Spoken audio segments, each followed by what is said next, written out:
Welcome to day 208 of the New Way.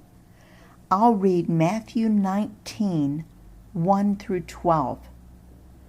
When Jesus had finished saying these things, he left Galilee and went into the region of Judea to the other side of the Jordan. Large crowds followed him, and he healed them there.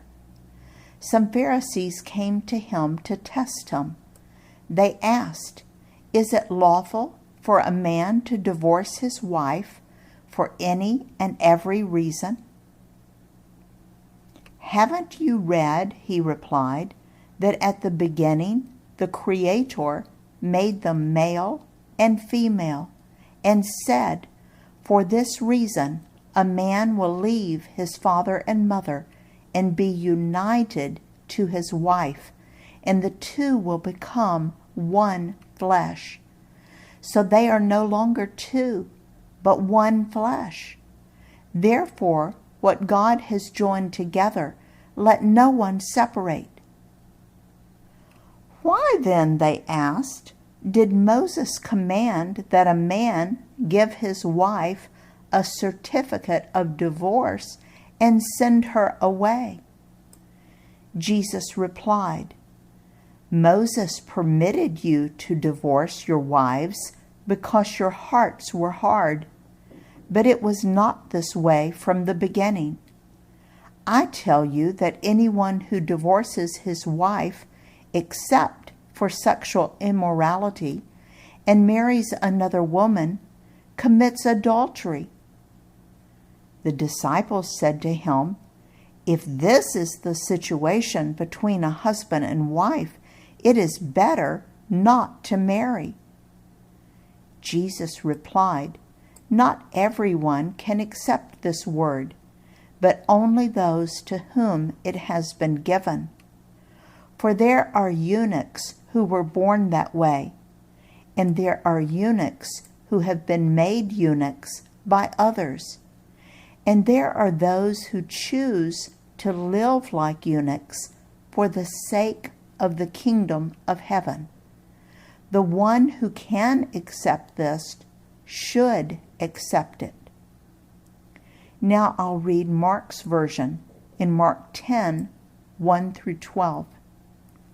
Jesus then left that place and went into the region of Judea and across the Jordan. Again, crowds of people came to him, and as was his custom, he taught them. Some Pharisees came and tested him by asking, "Is it lawful for a man to divorce his wife?" "What did Moses command you?" he replied. They said, "Moses permitted a man to write a certificate of divorce and send her away." "It was because your hearts were hard that Moses wrote you this law," Jesus replied. "But at the beginning of creation, God made them male and female. For this reason, a man will leave his father and mother and be united to his wife, and the two will become one flesh. So they are no longer two, but one flesh. Therefore, what God has joined together, let no one separate." When they were in the house again, the disciples asked Jesus about this. He answered, "Anyone who divorces his wife and marries another woman commits adultery against her. And if she divorces her husband and marries another man, she commits adultery." When I was a kid, the wrapper around a piece of gum would be foil on the outside and paper on the inside. We used to try to cleanly separate the foil from the paper.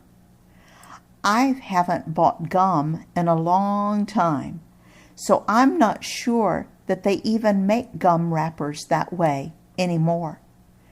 We used to try to be so careful that we wouldn't tear any of the foil, The foil was very, very fragile and thin and was tightly bound to the paper backing.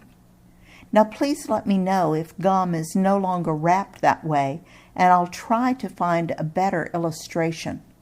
But if you know what I'm talking about, I challenge you to try to remove the foil from the gum wrapper if you've never tried it, because that's the best example of God's plan for marriage that I can give you. Or for those of you who work on cars, God intends for man and wife to be like J.B. Weld. Apparently that's a glue that is considered the world's strongest bond for metals.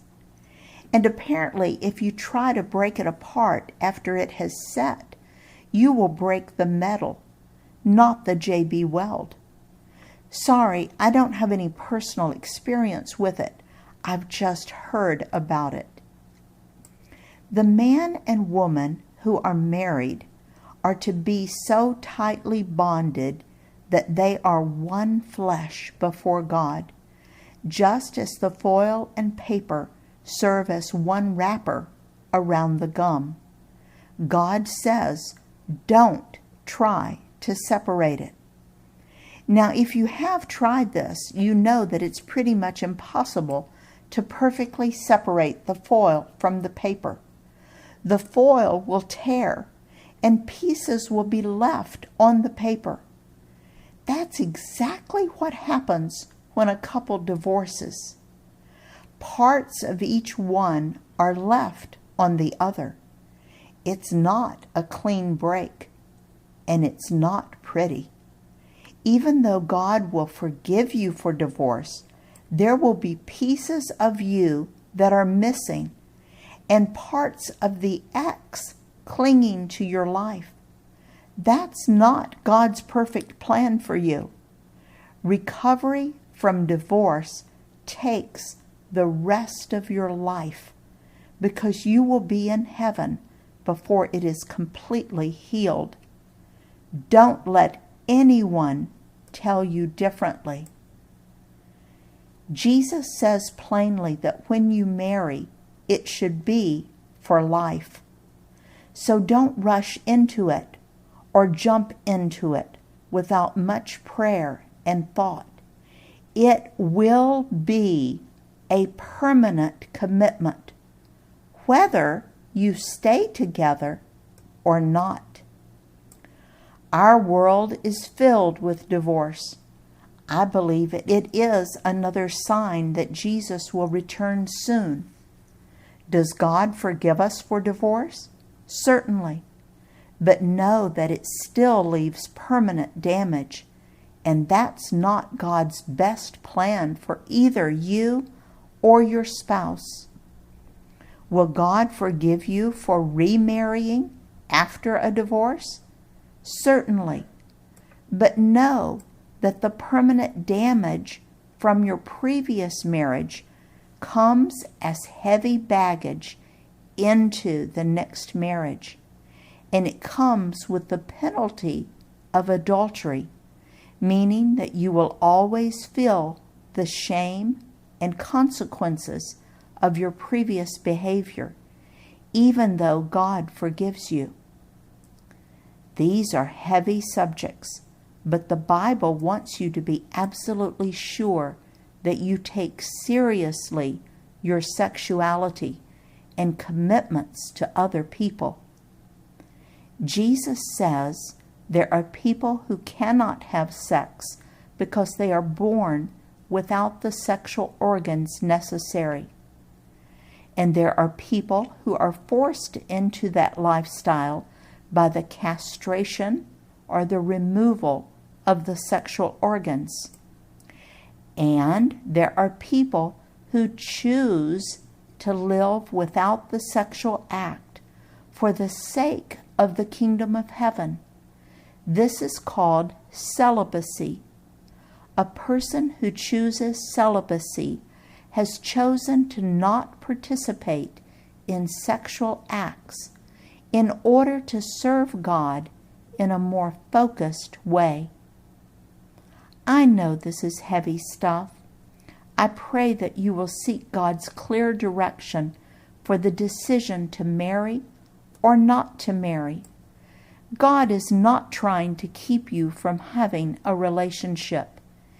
He is desirous that you would have the happiest, most fulfilling relationship possible, and He knows what is best. Remember, He created you. Listen to Him. In His service, Dale.